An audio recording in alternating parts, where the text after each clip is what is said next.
the head teacher said, we don't allow students to bring cars. And I learned how to drive at a young age. My mom had a car. I knew they said we don't allow students to bring a car, but I knew it was also, I'm gonna look cool Oh after yeah. bringing Was a this car. for like prom or something, or just a normal day? Just a normal day. I think actually we're actually leaving. We're going back home like holiday. I escaped from school, went home, picked up the car, Oh wow. drove it to the school, and then the whole school just came, Bonnie has brought a car, Bonnie has brought a car. So I Yeah. caused commotion in the whole school. The head teacher gets out of his office. He's like, what's going on? Everybody's in the compound. Everybody's Yeah. screaming. The kids are screaming. And it wasn't even a fancy car. It was like a Rawum, those small cars.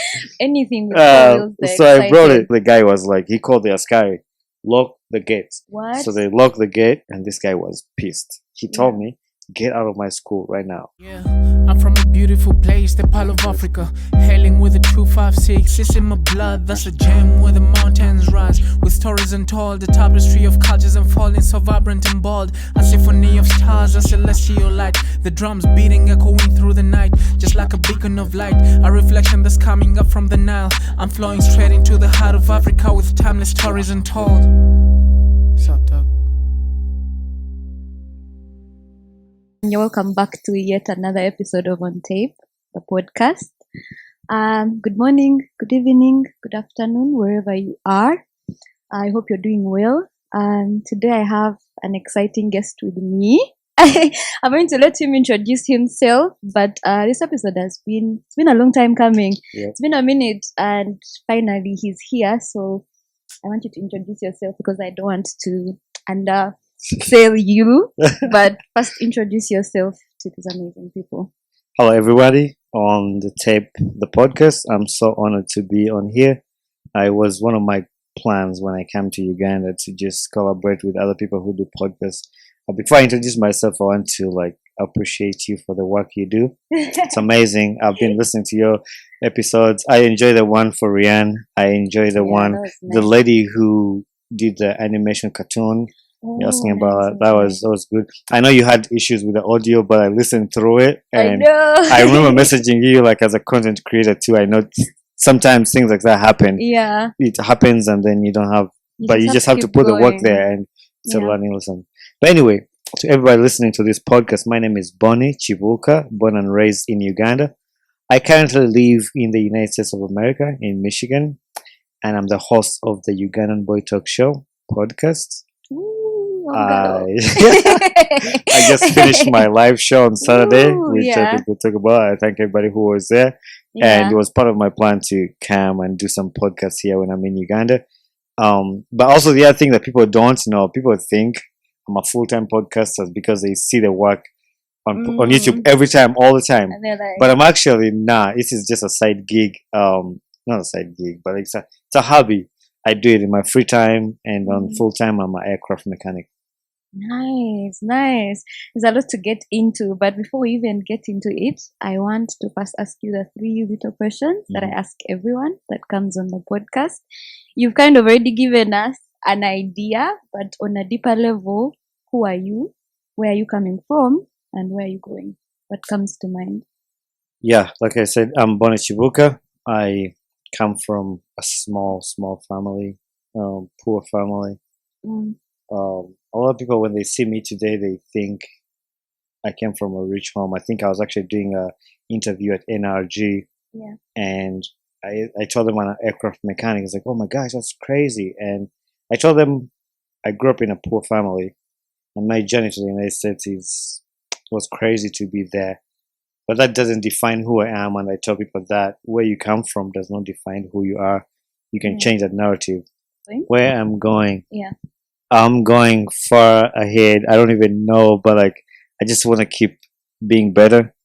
As long as I'm being better, changing my best, there's no time to settle, changing your best every day. When you do something great, then you can do even greater. So where I'm going is just further, have my podcast still going, make it bigger, share our stories and my career. I want to go higher, the higher I can go, and just keep doing my career. And that's what I can say. That's nice. So getting into the podcast, obviously I went for the live show. And honestly, I was just super proud. It was nice to, because I think I started listening to the podcast earlier, like mid last year, I think. And for me, it was just super. I hear you when you say it's like, it's not a side thing, but it's hard to explain. Like, when you do something, it doesn't pay you, but you're showing up every day. And it's hard to explain to people that I'm putting all this effort into something that's just a side thing, something that I'm just doing. So I hear you. So what's it been like, this homecoming edition, coming back home, the love that you've received? Do you feel supported by your country? What's it been like, really? Yes, I feel supported by my country in Uganda. And it's crazy because everybody was asking me, how were you able to pull off this live show when you're not even in the country? Yeah. That was the craziest part, to sit down and think about that. Like, to have, I set up everything before I was here, like the sponsors. People are here in the country struggling to find sponsors for their events and stuff. But like, how were you able to pull all that off? And how were you able to pull off this cool live show? Which I'm thankful for people even to say that. But it was been connections. I have a lot of people on the ground that have connected me to all those sponsors you saw in the live show. People who connected me to the venue. I want to shout out to Nyanyo Ziprem. She connected me to the CEO of Koteri, and that's why I had my thing there. So it was a blessing because it's been connections, and people thought, oh, you must have a lot of money. You must have put a lot of, yes, we put some money in, but it would have been more expensive if I didn't have connections, if I didn't know people. But also the other thing is, the love in Uganda is great for my podcast. It's Uganda, Kenya, and the USA that I hire, and the people that are listening to that. And Uganda has been great because we've been nominated twice in the Pulse Awards. Yeah. And we've won through those because of the efforts of people who are voting. I know people are voting around the world, but the homegrown people have really, really supported me and loved me. And the number that turned out for the live show was amazing. It was great. I talked to the owner of the place and he said, I think we had about 150 people. Obviously, that's a very small place. Yeah, and it's a very small place because even before the live show, they told me they can only seat 50 to 70 people. Yeah. And I called them. I'm like, I have a lot of people I want to come.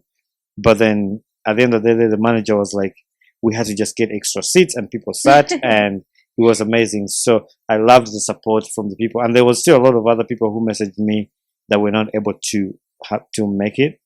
But I was happy that people came. So I feel really supported by the people back in Uganda, and even you guys who have podcasts here in Uganda.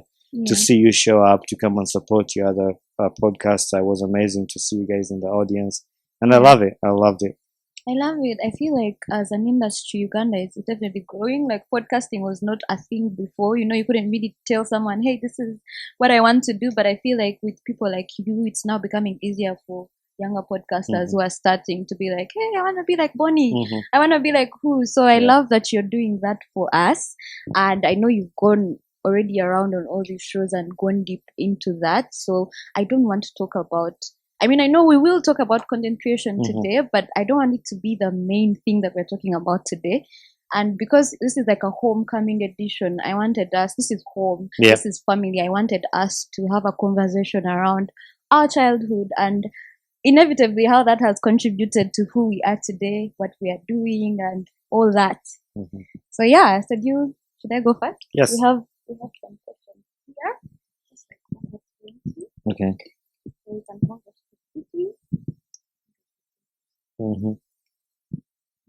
ask you, so we both get to answer. Oh, this is nice.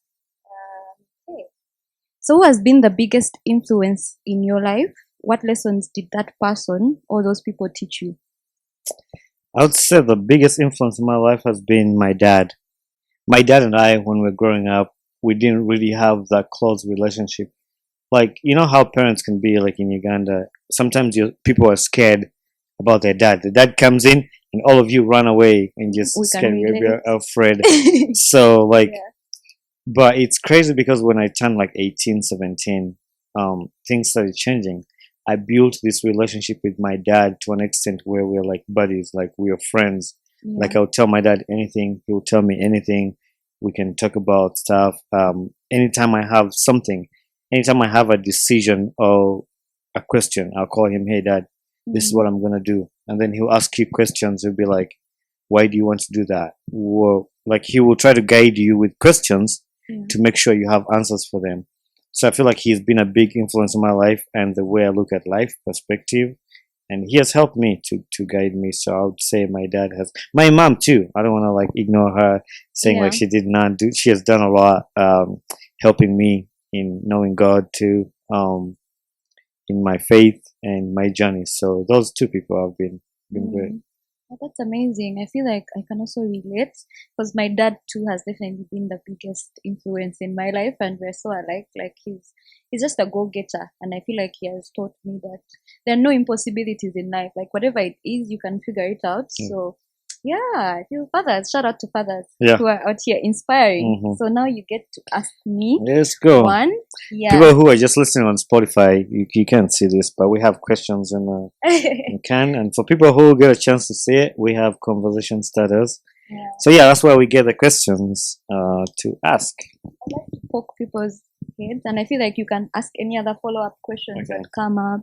All right, this question says, what traditions, if any, have been passed down in your family? Yes. My family. Okay, so I come from a very small family, but then also small and very young. How small? Family. Like we're 5. 5 is small? Yeah, like all of us. Oh, with the mom and dad? Yeah, and like I say young because my parents are pretty young. I think my dad is only about 44 now. Okay. So it's at that point where my brothers are finally becoming teenagers. I feel like we're in the process of creating our own traditions. Before, it's been a lot of, this is what my mom got from her side, or this is what my dad got from her side. But I feel like we like to travel together. Actually, that's like one thing that's probably... Yeah. Sure. Because my family and I, we've done a lot of trips, both in and outside the country, but we love to experience like new things together. And I know I say that from like a privileged point, but for me, traveling has done a lot for me in terms of exposure and just like understanding how people think, or even how different people, you know, kind of look at life. So I'd say that's a really nice tradition that I would want to continue with my kids. Where have you guys gone? Interesting that you're a states person. So the first time I left the country, I think, was with my family in 2010. Okay. So we first stayed in San Francisco for a while. My father was doing some work in America there. Yeah, wow. California.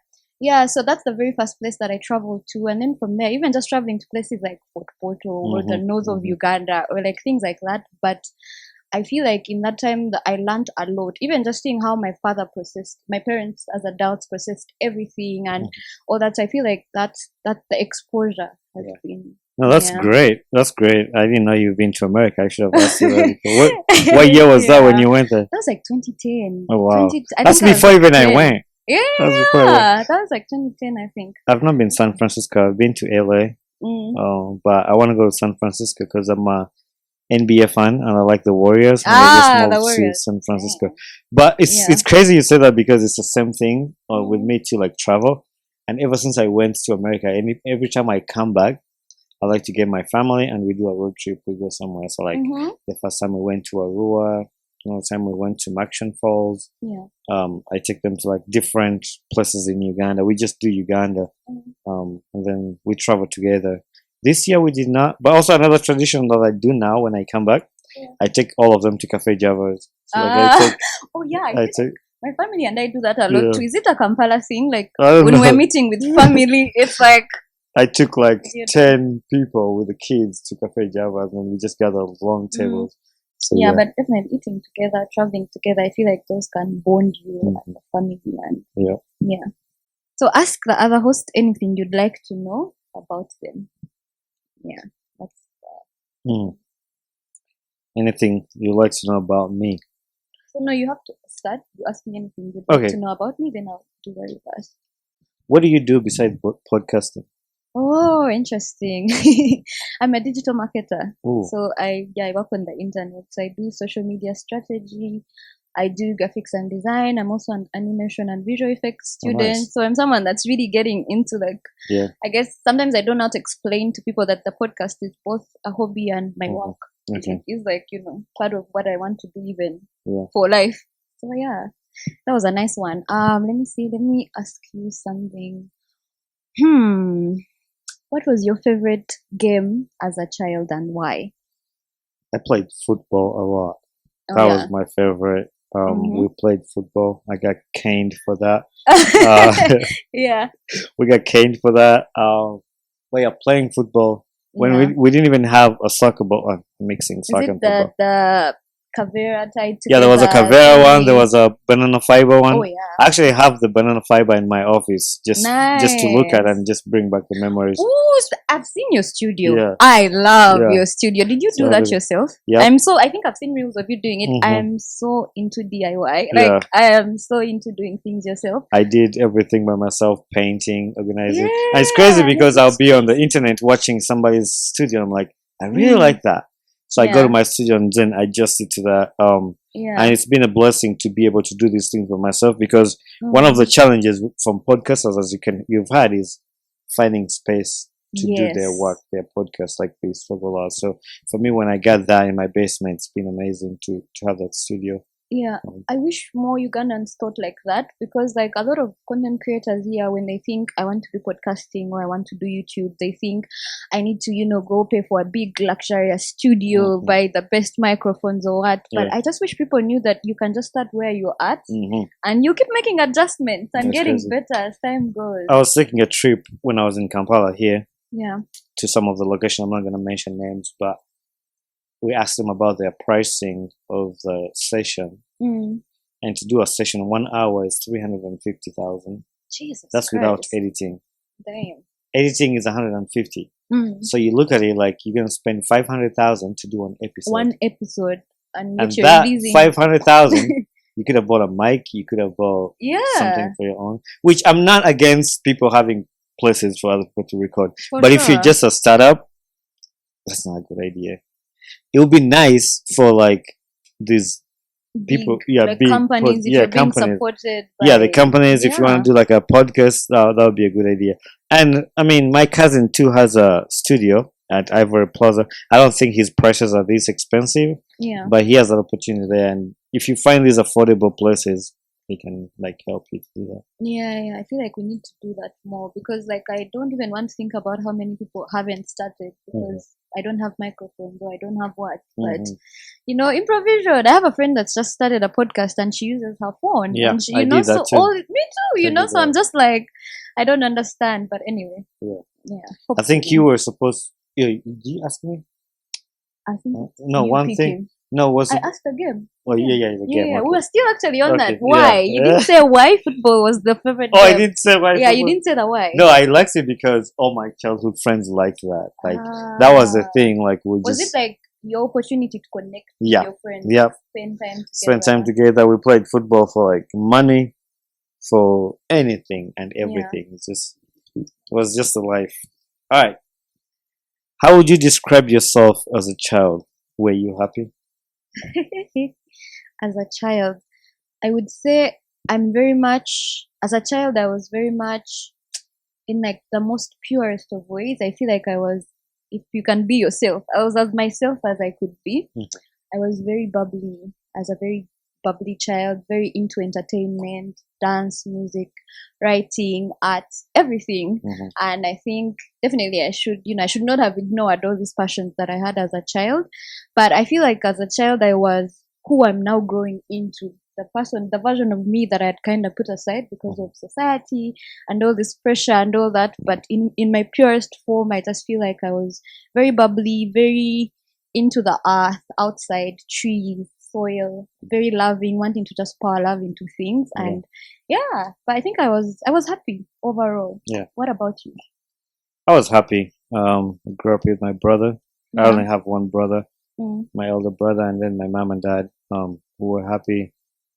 We're not rich, but we were happy. Like we had what we needed. I mean, sometimes you'd miss 3 meals a day, but like that was part of life. So it's not something that I would think about that it's gonna piss you off. Now that you think about when you can't have 3 meals a day, life was hard.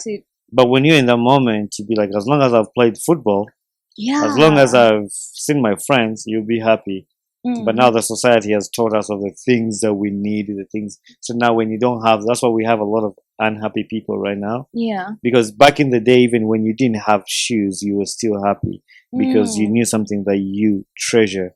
But like now, when you don't have the nice shoes and you have this venue you're supposed to Suddenly go you're to, not like, happy. "Wanange, I don't have the shoe. I think, what am I going to wear? In a dress, and then you be sad. But I would say we were happy. Our parents loved us. It was a happy family, so I would say I was happy. And I think speaking of like the happiness that comes with not having much, I feel like to a small extent I can relate because I first lived with my grandmother. Mm-hmm. I'm just one of those kids who's my dad had me so early. So he passed me on as his mother's child for a while. And when that was happening, it was my grandmother didn't have much, but I think as a child I didn't even notice that, there was, some sort of lack or things could have been better. And I think I see it because even when I moved with my parents where I was comfortable and all that, I feel like I was happier when I was so I feel like I can see that happening. How has your mental health journey evolved on your journey from childhood to adulthood? That's a good question. Because when I was little, I didn't even think about mental health. I didn't even know was a thing. Actually, I'll make it even better. When I went to the US, I didn't still believe in mental health. So if you've been 3 hours long, or like me, I'm like, black. Yeah, I'm black. I'm hard. Yeah. I put it off for a long time. I'll be like, no, my work was like he just change you.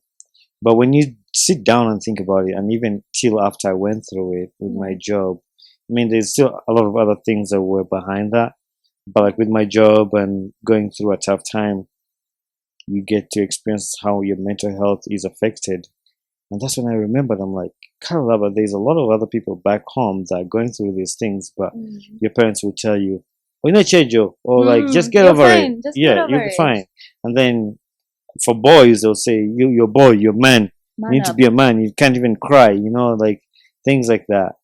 But I think it has evolved. It has changed in the way I look at it because I know it affects people. It affects your happiness, your joy, and you need to seek for help and counseling and talk to somebody about your mental health, because when you try to keep these things to yourself, they will even affect you more than you actually think, and don't ignore it. So that's why I'm big about it, and when I hear somebody talk about mental health, I give respect and attention to it because there's a lot of people are going through that today. I hear you. I think I can also relate. Like a lot of, I don't want to say Ugandan, but African, we were just brought up in a way where mental health wasn't a thing. Like, if you're not feeling great, I don't know, do something, you'll feel better, just get out of it. And just like you, I think it took me a while for me to realize, because me as a child, I was that sickly child who's always in the sick bay, who's always what, and the doctors are checking, there is nothing wrong, like what is going on, and then everyone is bullying you, should I want to come to class, she's just what. So I think for me it took a while, but when I finally got to that point where I understood what it takes for you to not even just be happy forever, but to water that happiness and try to keep it consistent and what, I think right now it's the biggest priority in my life. Even the whole podcast and everything, I think it's just more important for us to have those conversations a bit more. So now as an adult, I'm much more, I wake up every day and I'm very sure that I have things that I have to do because these help me keep my mental in check. So for sure. But that was a nice one. How would you describe a perfect day when you were young? Oh, a perfect day when I was young. So it was definitely after the rain. Like, it's not raining, but the rain is done. There was that, after rain, it smells so great. The birds are out. The trees look so green, cleaned up and what. So that was my favorite time to play. And I love to play from outside. And just one of those kids who was always getting dirty every second because I have to go outside and play with the stones because there are little people in my head and all that. So for me, I loved after the rain. A perfect day is like after the rain, then a bit of sun has come up and you can go out and just play. Yeah, I think so. What about you? That makes sense. For me, actually, I was thinking about that, like perfect day for me. I used to like to go to Kampala. So, yes, those trips were amazing. So whenever my dad would say I was going to Kampala, I would cry. He was like, "Take me with you," and he would take me. But he would tell me, "I don't have money to buy you your own seat. You're gonna have to sit on the kameme. I don't even know what they call it in English." And that thing was hot. Like you sit on it and your butt is warm. By the time you get to Kampala, you can't even sit on that. But I loved every time. Like we would go to Kampala. Yeah. I would just likes to go, and every time if my dad had a car and he's going to Kampala, then I would cry to go with him. So a perfect day was him taking me to Kampala. But also, I started watching football, soccer, Arsenal when I was younger. Like when Arsenal wins, it was perfect. I was happy, and I think that's still with me actually till today because I still love soccer sports. So if Arsenal wins, I'm a happy person. I hear you. But no, going out as a child, I think just leaving the house, there was something about it. Like whether we're just going for lunch, I don't know what it was. But there was just something so nice about getting dressed up. Was there a teacher or teachers who had a particularly strong influence on your life while at school? Tell me about them. In primary or any level? Oh, huh. If there were none, you can. Yeah, tell us. I'm not gonna lie. I think there was a teacher that had a good. But I'm trying to find them. But semester, those teachers used to cane us so bad, like even in a good way. Yeah. But like some of those teachers did not listen. What school did you go to? Huh. I went to like primary. There's a school called Naruvule Rock Parent School. It's on Hoima Road. It's right after Nansana. Then secondary, I went to St. John's, Wakiso SS. It's also it's also on Hoima Road. And then for my A level, I went to Chisubi Mapera. So I was there for Form 5 and then went back to St. John's. Catholic. Yep, it's a Catholic school. We're just talking about that because I got my suit from Oscar Kampala and he's my OB from Oh my God, you looked amazing. Thank you. Thank you. Show. Yeah. Oscar, you have to pay for the ad. So I found out he's my OB from Mapera. So we just started talking about Mapera. Yeah. It was amazing. But no, the teacher that impacted me in school, I'll go with my geography teacher because he knew how much I loved geography. And what was his name? I don't remember. But he knew I loved geography. Yeah. And he was like, I'm gonna help you to do better. So he actually helped me and I got a D1 in geography in Form 6. Yeah. And I was really happy about it. My parents bought him a chicken. And I gave it to him. But like that was like class wise. But I was trying to think of a teacher that just helped me. You know, that's the struggle. And actually, I'll talk about that here because when teachers are in school, they're just focusing about them getting paid and doing their job as teachers, like to just teach you. Yeah. But I feel like teachers need to help these students about. Because you're with them more than you're with your parents at that point. Like they need to help the students more of the outside world than just the class things. Like help these kids. You're a man. You've been in this life where these kids are coming. Besides telling them, chemistry, the physics, which prepare them for the outside world, like this and this and this and this. Talk about that too. I feel like in my life, there's a lot of teachers who did that for me. That's why I can't mention anyone. You have to think hard. Can you imagine? But like if there was a teacher that he said not only the class stuff, but outside class, this guy really helped me. So I would urge the teachers to do that more and build a relationship with these students. And this changed when after I moved to America because I did my college there, the university in the States. But the professors there, like he's like a buddy of mine. Like we play together. He teaches you in class, but you also do life together. And then when the teachers feel like they're higher than which they are, but like it helps a lot to build a relationship with the students. I hear you. I feel like it's really a pandemic because it comes down to like a lot of factors. Like we can't ignore the beating because it's like, first of all, also that builds a lot of resentment in the children. So it's like it's hard for me to now connect with you on a human level. And then, of course, not even forgetting about the fact that we have people who are forced to be teachers. We have people who this is not their passion. And I really hate that because like I've seen personally right now, I have some friends who have gotten into education and some of them that are so passionate about it, and just seeing them and I'm just like, I wish this was my teacher. You know, someone that comes to class and they care, like, Bonnie, you don't look happy today. What's going on? Like, so I feel like we need more of that definitely. And I think when I look back, even me as well, I didn't have so many teachers, but I can say my English teachers from the start, they've always been a big part of my life because like I said, I first lived with my grandmother. So I remember when I moved back with my dad, I was very bad at English. I could not speak good English. Like I had like the worst English and the kids were bullying me a lot for it. So for me going to school, it was like a thing behind my head, like I have to be the best at English this term and I'm going to be the best. So I got so close to English teachers from an early start. And like even going into high school, I did literature, even though I dropped it for A level. But like even when I did sciences in my A level, you'd still find me like having a therapy session with my literature teacher, you know. But like those things, like even me doing sciences, I remember him being very open with me and saying like, I think this is your real passion and you're going to come back to it. Yeah. So those are the kind of conversations I feel like we need to have more with our teachers, because there's no one who teaches you about life. They teach us all this SST, all this English, but I'm not, what am I doing with, I don't know. For someone like me, something is relevant to me now, like the Netherlands, and what's that helping me with directly today? So yeah, I feel like that's the thing, because you see a lot of kids who are going to study their books, to read their books. Now, he's always like number one. We have a kid in class. I had a kid in high school who was always number one.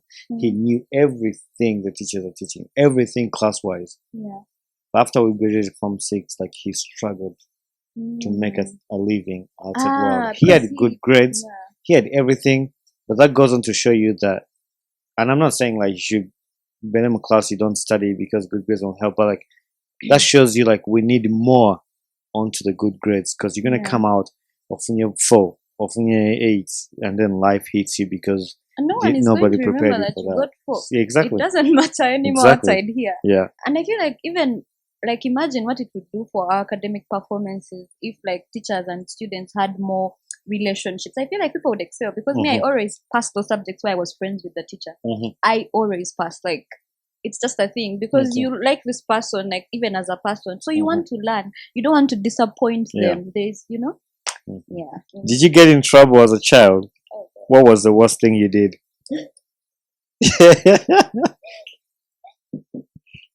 Yeah, I got into so much trouble as a child, especially when I was still with my grandmother. That's like the first 9 years of my 9 years, 8 years, 9 years of my life. But I got into trouble a lot, especially for playing. Yeah. And I think the worst thing that I've done was, I guess, almost die. I have this big scar on my head. So I think I was like 3 or something, and I tried to get into the road.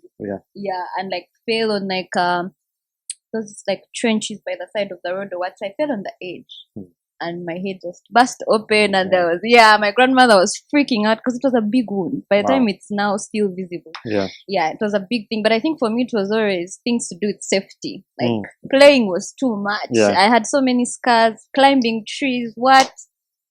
Yeah. I think for me, I wouldn't say I was rebellious, because at home I was a nice kid. My parents can testify I was humble, quiet. But there's time when I started school, I was rebellious. Like at school, I don't want somebody to tell me what to do. Like I don't want, like I will go against any rule you put there. So I remember in my high school, the head teacher said, we don't allow students to bring cars, and I learned how to drive at a young age. My mom had a car. I knew they said we don't allow students to bring a car, but I knew it was also I'm gonna look cool. Oh yeah, was this for like prom or something, or just a normal day? Just a normal day. I think actually we're leaving. We're going back home, like holiday. So my parents had gone, but there's a car at home. I escaped from school. Went home, picked up the car, drove it to the school, and then the whole school just came, Bonnie has brought a car. So I caused commotion in the whole school. The head teacher gets out of his office. He's like, what's going on? Everybody's in the compound. Everybody's screaming. The kids are screaming. And it wasn't even a fancy car. It was like a Rawum, those small cars. Anything with wheels. So I brought it. And I caused commotion at the school. The guy was like, he called the askari, lock the gate. What? So they locked the gate. And this guy was pissed. He told me, get out of my school right now. And I still had some exams to do to come back, but it was like in a week. The guy was like, get out of my school right now. Yeah. And he wanted me to leave the car there and get out. So I left the car in the parking. So now your parents have to find out now. Exactly. Oh. And my mom was on the board, disciplinary board for the school. So the following day they called her in the school, and then she had to answer that. And it was her car that I brought. But yeah, I got in so much trouble. And then when I was at Chisubi, I was in the science class and there's arts class. But so we cleaned our class, and then for the art students, they didn't want to make their class dirty. They came to have preps in our class, and they made it dirty. It's like, why don't you guys want to use your class? Because we clean ours, and it was my turn to clean it. So They locked the class, and then me and another friend of mine, shout out to Abbas Mustafa, we went and broke the padlock on the arts class, and we purposely made that class dirty, With just what? on purpose, just dirt, just disorganized, throwing papers, just paying them back. I think I look back now, it was childish, but I'm not regretting it. So the following day, the class teacher for the arts class like, who threw my padlock? I almost got expelled, but they gave us a little punishment and were forgiven. But also speaking English was also another thing I did not want to do, because I was into sports and it was not fun to talk about. And then Arsenal, you can't be telling and then someone pass the and ball then what? in- Pass the ball? No, Yeah, no, no, yeah, no. I say that you can punish me, whatever. So I did it purposely. I know I'm gonna get punished, Yeah. so I was preparing myself. You are always on the mentally, list for Uganda speaking. We had this thing of like the best Did financial you guys have a sack? No, we did not, but they gave us punishment of like sweeping the whole school and mopping all the classes. So they will read the best financial speaker in the whole week, and I think I was like, my name would be there 2 times or 3 times a week. So yeah, I was a little stubborn, but you have to stick to I'm your changing mother now. tongue. Oh, okay. Are there any funny stories your family members or relatives tell about you that come to mind? I've been going to know this. I don't know. I can't think of any on top of my head what they would tell, but I think my mom tells the story of when I think I was around 8 and my brother was like 10. We were going to Kenya. My mom is Kenyan, so she lost the money for our. At that time, they were using travel documents like Bali. So you pay 5,000. They would say a passport photo, and then you cross to go to Kenya. But she lost the money. So we got to the border. She doesn't have the money. She tells the immigration guy that, can you keep my passport so you can give my kids those travel documents? Because the passport, you have to go find it. The guy was like, no. So me and my brother told my mom, like, we've watched a lot of movies. Don't worry about us. We're going to find a way. So we made ourselves like locals. You know, we're on Malaba border. So they have those 2 gates. Yeah. So we just walked through those gates to the Kenya side without paying anything, without travel documents. And then we just told mom, when you cross through the Kenya side, tell the bus driver to pick us up. That's what we did. And then we crossed the border without documents, without paying. But because my mom doesn't like to break rules, but she just said, you guys do what you want. We came back. When she got the money, we came back to the border and got the travel documents after like a week of being in Kenya. So we came back and got that. But yeah, I think my mom tells that story. She didn't know how crazy we were at the age of 8, crossing. Crazy or smart? Maybe. Whichever. Yeah. I feel for me the story that I want them to definitely stop telling, that my family members won't stop. My grandmother won't stop talking about. There's at this point where she had a shop. So she had like a shop with things and what. So there was like a veranda or what, and of course it's going right into the road.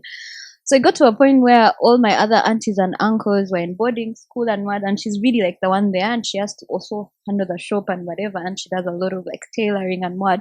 So she got to a point where because I couldn't stay in one place, she had to tie me to those tailoring machines. Yeah.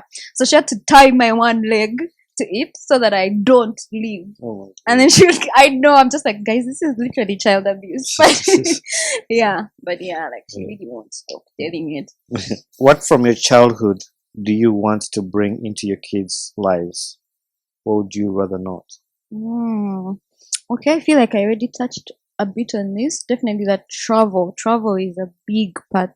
If I get children, traveling is a big part of it, especially at an early age, because I want them to not be limited or, just here. And I feel like sometimes we grow up thinking that the whole world is just like this, like Uganda. And sometimes it's a good thing to go out and see that things are different. And if you work hard, so that's a big deal. And the other thing, this is actually not even directly coming from my childhood, but it's something that's just so common over here. But beating my children, that's something I'm very intentional about not doing. I don't know what will happen when I get there. I don't know. Sometimes things can happen, but I'm very intentional about it, because I just feel like all the times that I was beaten or what, though it was like mostly school or what, like for me, I don't think it helped my character development in any way. I was angry and resentful instead of listening, and being compliant. So I don't want that. I don't want my children to go through that. And then the other thing that I'm very serious about is them going to schools that don't just push their minds and their academics, but them being having curriculums or schools that are very practical based, very like I want my kids from a young age just to do whatever they want to do. I don't want them to go through this whole thing that we've all gone through, because me and my dad almost didn't talk for like 2 years. Oh wow. Yeah, me fighting because I come from a medical background, so I dropped out of school to do this, and I don't want my kids to go through that whole thing where you first do something you don't even want, and I want to support them from the start. Yeah. What about you? Oh wait, before that, you have a child already. Yeah. Because when you touch about like, I haven't congratulated you in person. Thank you. Yeah, I have a daughter. She's 8 months. Isla Chibuka. Isla Chibuka. Yeah. That topic of caning, it's been something I've thought about. I don't want to cane them. Well, I think in America it's illegal. So it should be legal here, yeah. But I also, to some extent, a little extent, I understand why they caned us, because I feel like if at some point I see my life and I'm like, if they didn't cane me, I would have gone astray a little bit. But that's to a little extent. If it's a percentage, it's like 1%. I see. Because for me, I feel like I learn a lot when somebody talks to me. Tell me, Bonnie, this is not right. Like, if you did this is going to happen to you. And then I'll think about it as a person. I'm like, yeah, you're right. I won't want to do this.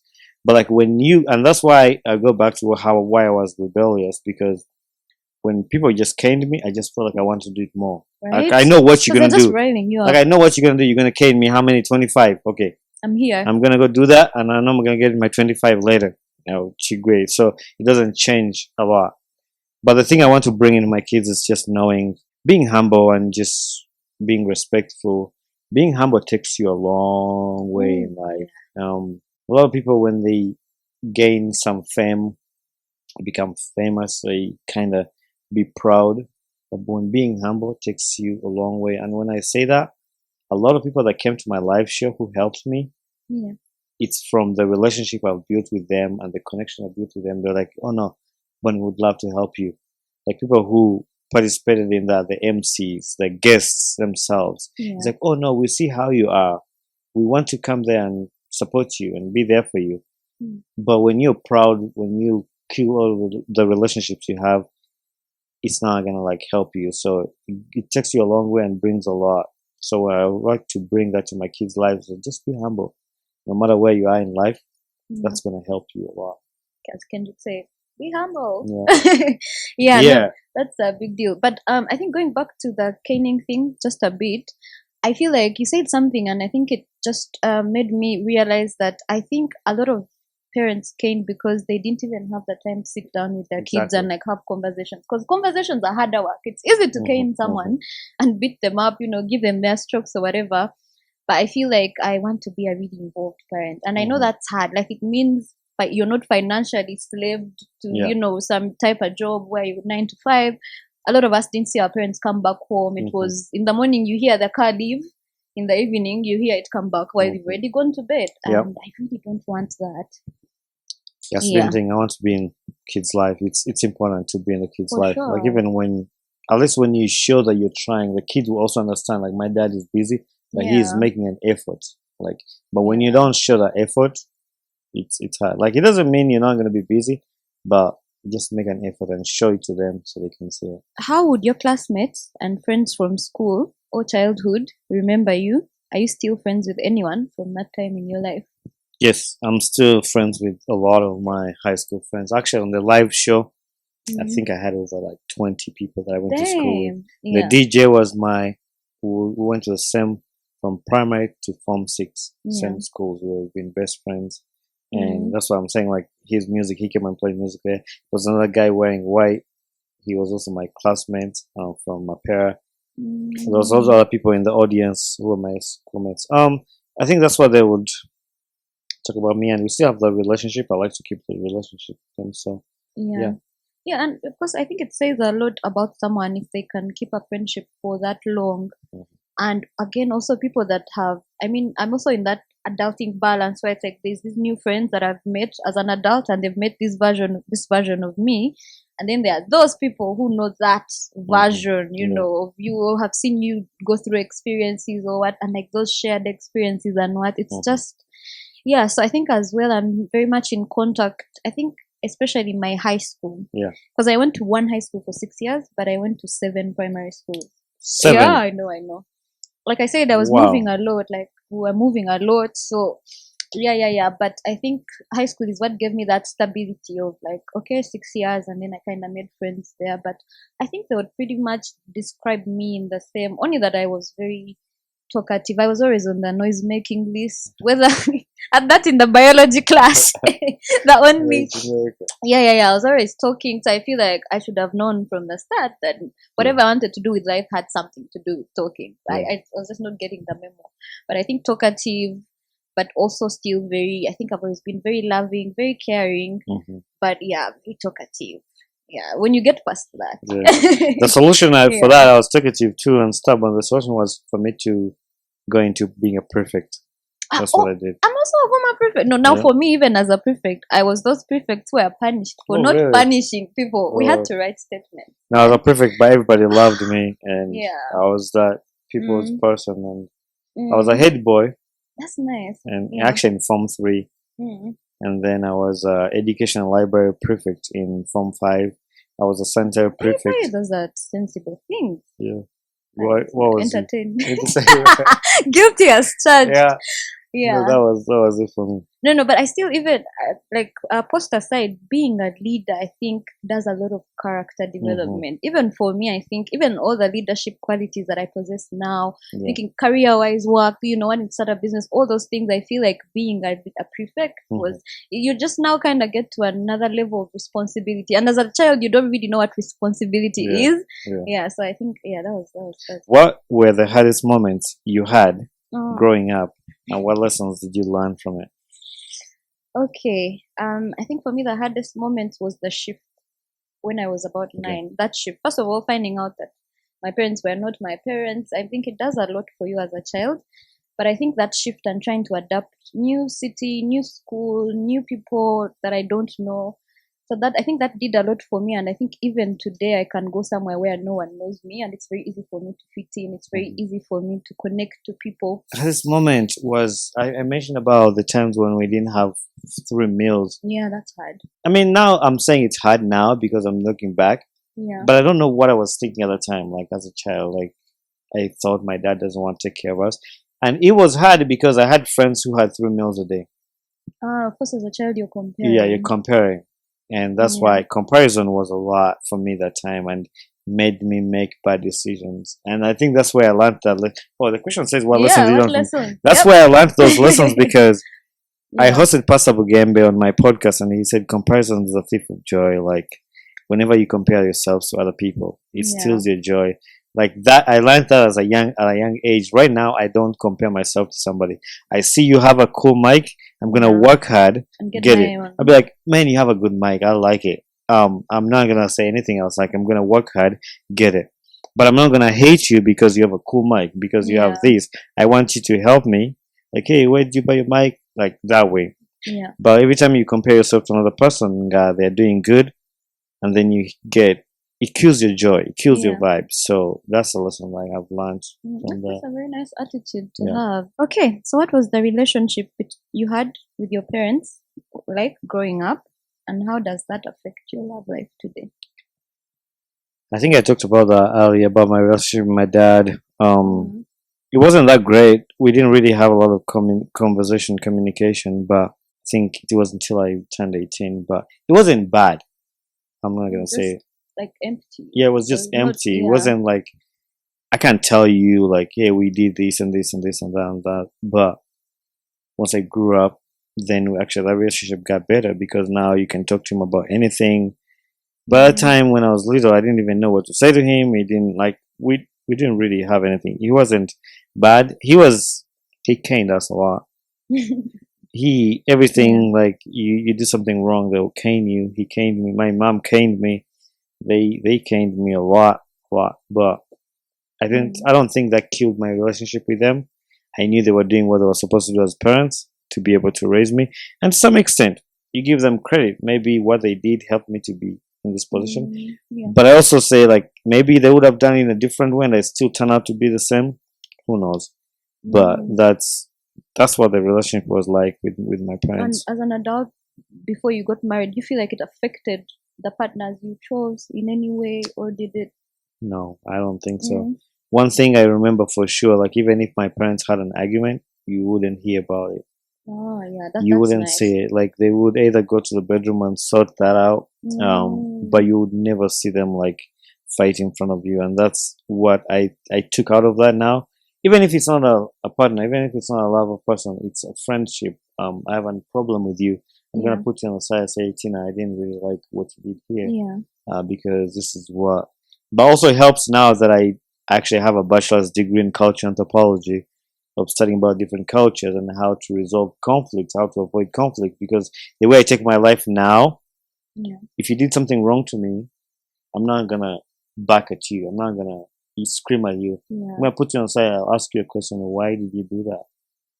You tell me your reason why you did it, and then I'm like, what would that make you feel, or something like that. People think that's stupid, but it helps a lot. I feel like it helps because you'd also feel like ashamed. Yeah. Like, why did you do Yeah, this? exactly. And it helps you to not overreact, because I do things a lot with a different perspective. And what I think is okay might not be okay with you. Yeah. Like, oh, I did this because I was thinking about it in this way. Yeah. But when we talk through it, then we avoid the long run of screaming at each other. But there's some people who don't do it like that. So that also helps a lot, and it has changed the way. But then that's how it's affecting your love life, because it means that you're probably not shouting with your partner either. So I can see that. Yeah. But that's nice. I think for me, I got quite the other end of the stick. I'm just one of those people with deep daddy issues, which directly obviously comes with my relationship with my dad. And self-awareness is key, but I definitely see it progress. Like, I see progress, but at first it was like, you're looking for your father. You're looking for someone who's as emotionally unavailable as they were. And and it's like a constant attention seeking and kind of cycle. So I feel like, but that's kind of how. How has your adult life been different from what you would have imagined? I think as a child, you draw all these rainbows and hues of like how perfect it's going to be when you leave your father's house and you're going to be free, and and as a girl, because now for me as a girl, the biggest thing that I thought I wanted was freedom, because I was never really allowed to go anywhere. So you think when you're an adult and you can go wherever you want, life is going to be perfect. So I think what I was definitely not prepared for is just how, life is hard. I didn't expect that. As a child, I thought things were easy. You're an adult, you have a job, you have a house, you have what. But now as I've gotten there, I've realized that things are hard, but it gets quite easy when you immerse yourself into it, whatever it is. If it's work, I'm gonna do it passionately. If it's going for my friends, whatever, like, you can have your way around it. So I think it's not as perfect. It's not the bed of roses I thought it was, but the thorns are fine too. So it's just that sweet and sour. Yeah. What about you? What did you imagine it would be like? See, my life is different from other people. Because what I imagined for my life is not actually what happened, but what happened was better than what I imagined. So I got more than what I looked at. When I was younger, I didn't think I would leave Wakiso. I didn't think I would be anything special, because they would send me for school fees. We were not rich. So I didn't see myself anywhere. I didn't see myself going to America. I didn't see myself doing aviation in airplanes and stuff. But when I got in high school, I started picking interest in that, and my dreams kind of just changed, and I'm like, okay, I can do this. And then when it actually happened, so I'd say, like, I like to say I achieved my dreams. I'm still on the journey, like, to go, but like, the life I'm living right now is not what I imagined. It's more than, it's better than what I dreamed. And but I know I can be better. And even the smallest things, when I was in Uganda before I left for the US, I set goals aside, like what I wanted to do. I wanted to get a passport, I wanted to get a driver's license, and I wanted to remember what the other was, right after senior 6. Yeah. So I started working on each one of them, and I did. Once I make that, I check it off. I do that, I check it off. So it helped me. I got to a point where I need to get more goals. I need to dream Because these more. ones have been accomplished. Yeah, these ones have been accomplished. I need to Yeah. dream bigger. So and that's where I'm at right now in my life. Is like God has helped me to be where I'm at now. I'm just like, how can I be better? What can I do to add on the community, help people with what I've done? And also, I believe that will also keep taking me higher. Yeah. I don't want people to think in Atuko, Yamala, no. Yeah. There's still things you still struggle with and do, but also you have to appreciate where God that's has, so far it's way has brought better you. So than yeah, imagined. so that's what I would say. That's nice. What traits or habits do you get from your parents? Hey, so I was actually going to just say that because we're doing a podcast, and I don't know if you've noticed, like when I'm sitting, my leg is shaking like this. Leg Oh, is really? shaking. Me Yeah, too. I do like the leg shake like this, and I also like cross my legs like this. Actually, when you asked me that, I was just crossing them like that. Yeah. So we're recording one, and I was with him, and they said that exactly your dad. And like when I'm walking, I have my hands in the back. Sometimes, if I'm walking alone, just thinking, just taking a walk, I like to put both my hands on the back. My dad does a lot. I think all the traits I have mostly are from my dad, like the way he does his things and the way he sits. It's just from my dad.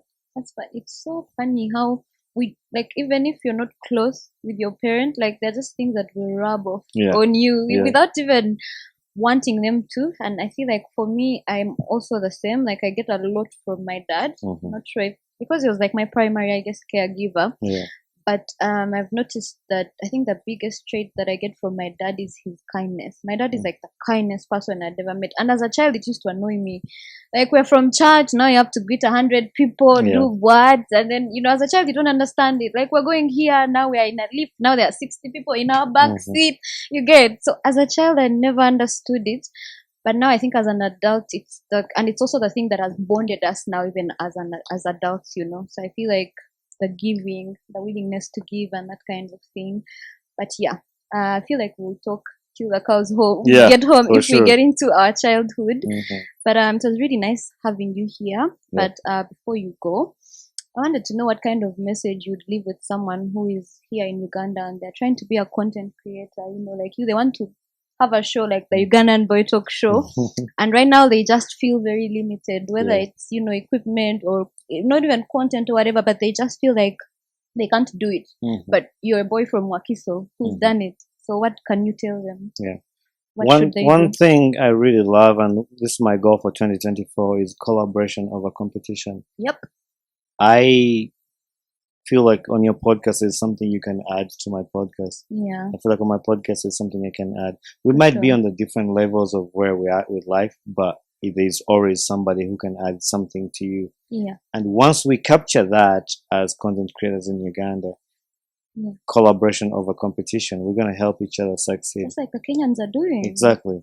But when you see like our music thing here in Uganda, I'm the big, I'm the whatever, they get even names. That's why they fight over and over. But for the content creator in Uganda here, those who are on another level, they should lend a hand to somebody who is starting. I have a motto on my podcast. I don't really use it on my logos and stuff, but we rise by lifting each other up. So like we're gonna support each other and we rise together. So the content creators that are already out there that are doing things, they should hold up on like help the other person. And for me to have a successful show, which was small, it was my first ever live podcast. And I say that as a joke because I was like, man, I'm going to Uganda. Why don't I do a show? I started in like October. I didn't think about it. I didn't say I'm going to do a live show like a year before, which now that I know, every time I come to Uganda, I'll make sure I can do a second edition, do something like that. It would be pretty cool. But I feel like we have to support each other and help each other because we're all at different levels. And when we meet together, I know there's a community for podcast. I don't know if you're in that. There's a community, podcasters community on WhatsApp. No, not in that. I don't think there's somebody who made it. I think their podcast, they're on Uganda. I actually just saw that podcast like a few days ago. So they've been like helping other people, but there's also, we're struggling with that like competition.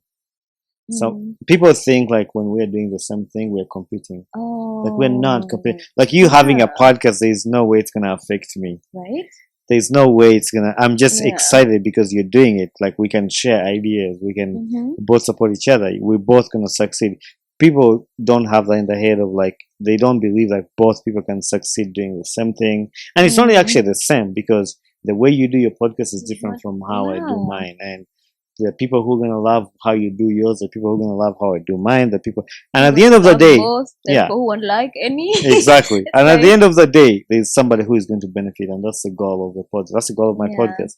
I don't fight for numbers. I don't fight for. I'll do my work. I do my job. I put it out there. Somebody who watches it and it interests him, that's for you. And somebody who doesn't like it, I agree. There's podcasts I don't listen to. I'm not gonna lie, because that's not my type, and I don't take that as an offense. I know there's somebody else who it's meant for. So I'll just say, like, content creators here or those who want to start podcasts, just keep doing what you're doing. Be consistent.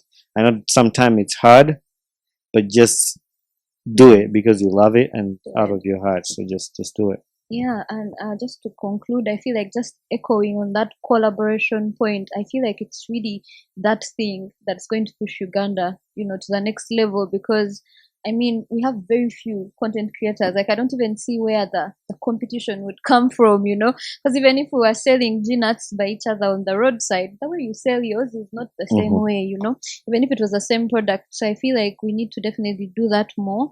And I love that we have platforms like these. Even the fact that, you called your show the Ugandan Boy Talk Show, because that's you sharing your platform with the country. Yep. There's so many people that would go out there and just be like, me, I left Uganda. I don't want anything to do with that place. But I love that you're holding the flag high and you're representing, which is huge, I'm very big on that Pan-Africanism and togetherness. So, but it was so nice to have you on. Yeah. I'm glad that this finally happened. Maybe until you come back home, we'll do a part 2. Yeah. But I've definitely learned so much. I'll have you on my podcast too. For sure. I've learned so much from you as well. So I'm just really honored. Any parting shots? No parting shots, but actually, not for the listeners. The listeners more subscribe, follow her podcast and my podcast. Do all that good stuff. But I'll reserve my comments. So when I have my questions, when I have you on my podcast, I like these questions that I have. But also, like, as one idea, like I like to share, I'm gonna give it away to people who do podcasts and that. What has helped me to be consistent? People ask me a lot of that. I've released 180 episodes. People ask you, Tolimo Uganda, how are you able to do all those episodes? When I was starting my podcast, I was researching and doing stuff. I was like, how can I get questions? How can I get guests? Because it's hard. So I came up with a signature question for the podcast, like, who would you like to see on my podcast next? So they can recommend the next person. So when you host me on your podcast, I'll recommend, I would love to hear a story from this person. Nice. It doesn't mean those people are going to say yes. Yeah, but it gives you an option, so you don't have to be out there looking around like, who do I host next? Who do I host next? That has helped me a lot. So I would say people who are hosting podcasts, you can take that on. It's not it's not a copyrighted thing, so you can just take it on and just use it. I think it works for most of us because even me, the guests that I've had, most times when someone comes on, they will like tell someone else, or someone will listen to their episode and they'll be like, my friend could come on as well. So but working together is the thing for sure. For sure. Yeah. But otherwise, it was so nice to do this. Guys, I really hope you followed us at this point. I don't like shouting. It's just follow us on our socials and everything. And where can we find you? The Ugandan Boy Talk Show on every social media platform and all wherever you get your podcast. It should be everywhere. Google Podcasts, Spotify, Anchor, or whatever they call Spotify podcasters. YouTube. Guys, go support my YouTube. YouTube is hard and I don't have money to buy followers. People buy followers. They do. So like people buy followers, people buy views. I'm not going to do that. Whether you come and find 2 views, 2 people, those are the people that came and watched it. So I'm not going to buy it. So if you go to my YouTube and you find 2 views, those are the people that watched it. I didn't buy them. If you find like Prim's episode is now like 2,500, like I didn't buy any of those. Those are 2 people who decided to watch. So we are growing to Zimbabwe Zimbi. I don't have money to buy followers. So people who can follow me, just follow. So yeah, that's it. Yeah, but we'll attach everything. Otherwise, it was so nice to have you. Yeah, I usually just say bye. Bye-bye. Bye. Bye. Nice Bye, to- guys. nice to See you be next here. time. Hey there, this is Bonnie Kibuka, the host of the Ugandan Boy Talk Show. Thanks for watching and listening to my podcast. If you enjoyed this episode, make sure you share it with a friend and recommend somebody to this podcast. Don't forget to leave a feedback on this podcast because that's how we grow. And also don't forget to share, like, subscribe, and comment. Join us on our social media platforms on Instagram, Twitter, Facebook, and YouTube. So we would love to hear from you. Thank you very much and be blessed.